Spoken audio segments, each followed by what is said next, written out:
live from the creepy basement art studio. This is Manga Monday, or is it Western Wednesday? I guess it's Western Wednesday because Daniel X isn't really a manga, it's a faux manga. So this is Western Wednesday. All right, let's take a look at the floppy first, actually. So this is a reprint of issue 1 of The Old Guard, written by Greg Rucka. Greg Rucka, he is a blue check mark. And I just want you to know that he has like some really magnificent political takes on Twitter. So you'll deeply appreciate that. He got a Netflix series. Congratulations. So how do you get a Netflix series? Well, that's easy. All you have to do is be a genius enough to realize that there are characters that everybody loves, like James Bond, and you have to think about James Bond. What is it that James Bond does? Well, James Bond bangs every woman that moves. That's what makes James Bond a great character. So now what do we need to do to make it a Netflix series? We need to make him a woman, because everyone will love that. There's nothing that people love more than characters who immorally bang everybody. So if you make the male character who immorally bangs everybody a woman, everything will be great. She'll be the greatest character ever, right? That's how it works. So, that silliness aside, the art by Leandro Fernandez and the colors by Daniela Miwa, I really dug. So, the main character, Andy, is this female badass who was a naked fighting Viking in olden times, and she's been fighting and screwing for thousands of years, and she secretly wants to die, and she has 3 immortal simps who follow her around and obey her every order and command, because she's the alpha male of the group. That's what she is. All right. The art, however, so I'm not that big on the story, but the art, something about the art is really gelling with me, and the colors actually. So this is like both the art and colorists deserve like mad props for what they did for this issue. So for colors, I like how there's a theme to the colors. So in daytime, it's brighter. In the evening, it's the artificial lights and the neon lights, so it's pinker. At sunset, things feel more orangey. In the interiors, it might have a little bit more of a blue cool feel. In the outer desert sun, a lighter warm yellow feel. You get into the compound and there's a green field. It's just like a really neat like single color theme for each sequence. The second thing, so this will be about Leandro's art, is really inventive composition, really fluid and dynamic movement from panel to panel, and some great, just some great stuff overall. So let's look at this one. So nice big empty space, not afraid of a little empty space, but what that does is you move over here and it really punches this movement of them moving across the desert. When we get into the shooting, some cool stuff like a bird's eye view with a lot of empty space, but then really crammed space back here with sound effects literally filling up everything, and these little panels of the gunshots popping forward. Cool things like this where you move right and then come back down here, whoop, and then you move right again, zoop. Cool, that's really cool. And some neat things like tight panels with a strong vertical element to them. Just really willing to change it up. Very, very cool, very stylish. The figures, I'd say it's a little Frank Miller-y. They sometimes have like really distorted faces or giant noses or something, but it you kind of get used to it and you just sort of accept it and move on. Sometimes there's a little extra detail on an important shot like this that was pretty good.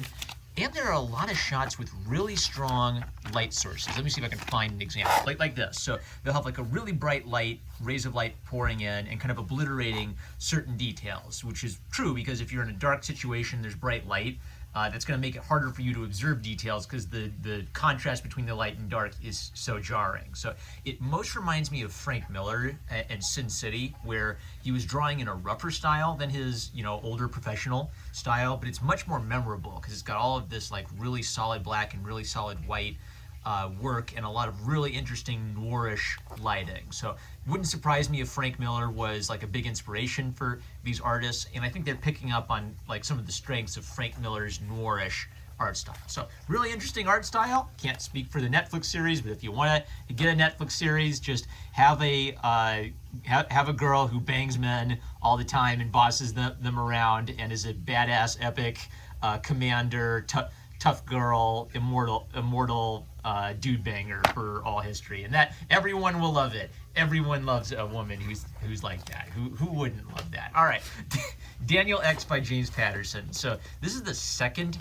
James Patterson book I have reviewed. The first one was kind of like a preteen, like girls story, and this is definitely more like James Patterson trying to write a body horror type of teenage adventure manga. So what people have told me about James Patterson is that he bangs out outlines, and then his company basically turns his outlines into books. So if James Patterson had the idea, Adam Sadler probably wrote the script, and Sung Hyo Kye did the art direction for it, right? And the art, just the art itself as well. So my joke for James Patterson books is, if there's anything I don't like, it must be James Patterson's fault, because his name's the biggest on the front cover. If there's anything I like, I'll credit that to the little people who helped work on it. I'm sure. Who knows if that's how it actually works? That's just my personal truth. That's what I choose to believe. So, first off is,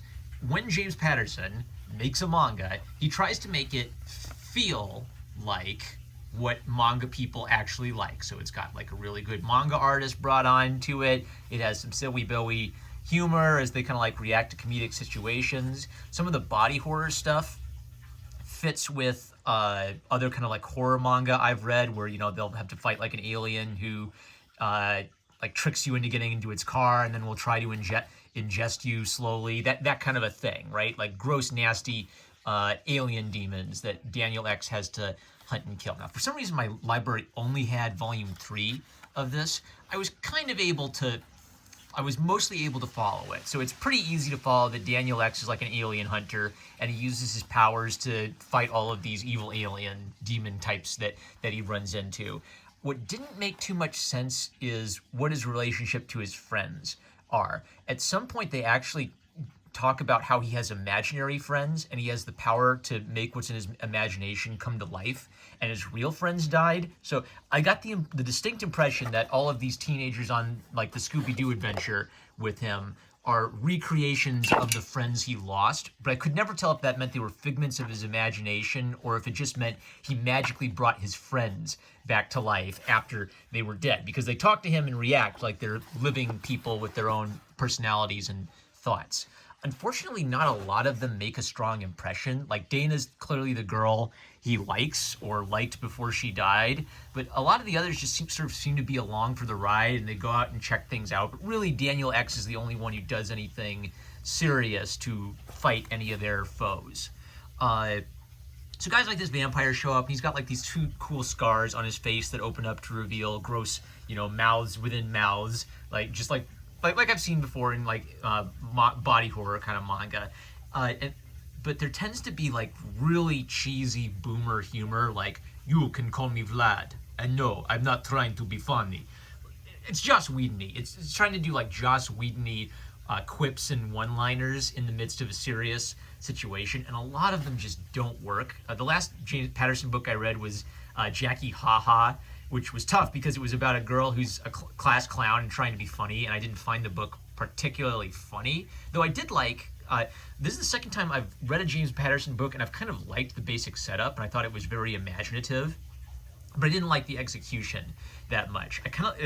Daniel X, I guess his power is anything he imagines comes into existence, but I think what the impression I'm getting is that if he imagines something once, he can never do that again. So he has to continually come up with creative new powers he can use in these situations. And then it's kind of like a long, I think I lost one of my bookmarks. Maybe I saw a typo or something. But anyway, it becomes like this is it. He goes back in time to beat one of the bad guys he's fighting in the present, and he meets a guy who's called Pendy.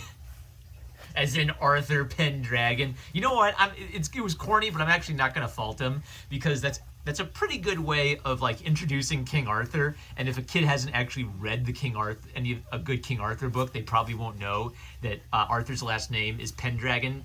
But the whole point of Arthur being raised by what was it? It was Kay and Ulrich, right? The whole point of Arthur being raised and not knowing he was the king was so that nobody knew that his father was Uther Pendragon. So that would kind of like give away the baby there, right?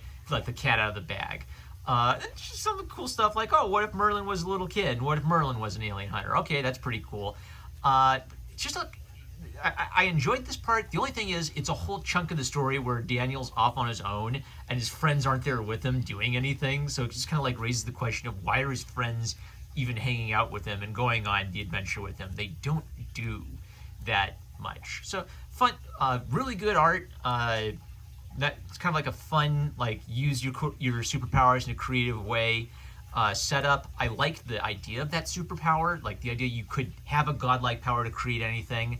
However, you can only use that power a few times before you have to keep creating something new. It's neat because it combines the godlike with like a very limited human problem. He could be a badass or he could be completely ineffectual based on how focused he is.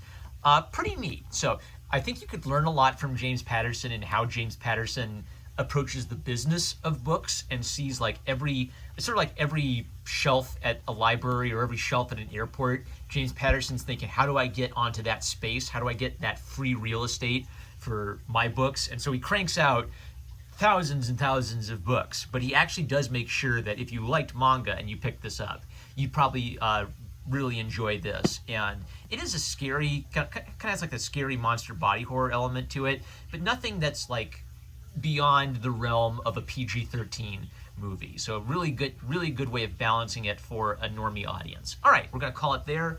With that, I'm number one Marmaduke fan. The old guard will get donated to the little free library system, and this goes back to the library. Love you guys. Catch you later.